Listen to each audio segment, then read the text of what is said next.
एक दफ़ा एक टीचर बच्चों को क्लास में पढ़ा रहा था।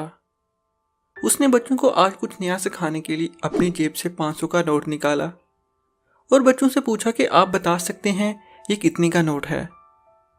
सब बच्चों ने जवाब दिया कि 500 का नोट है।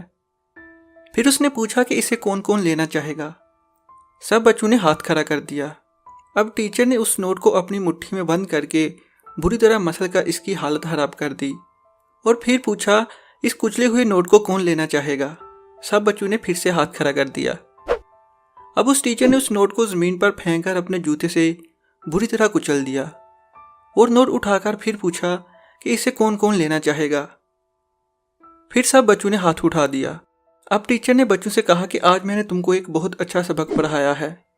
जब मैंने इस नोट को हाथ से मसला तो इसकी कीमत 500 रुपये ही रही और जब जूते से गंदा किया तब भी इसकी कीमत 500 रुपये ही रही।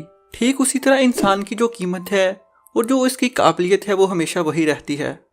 आपके ऊपर चाहे कितनी ही मुश्किलें आ जाएं, चाहे कितनी ही परेशानियां आपको घेर लें, फिर भी आपको अपनी कीमत गंवानी नहीं चाहिए। अब कल भी बेहतर थे और आज भी बेहतर हैं। दोस्तों, अगर ये वीडियो अच्छी लगी है तो इसको लाइक और शेयर ज़रूर करें। अपना बहुत सारा ख्याल रखें। नेक्स्ट वीडियो तक के लिए अल्लाह हाफिज़।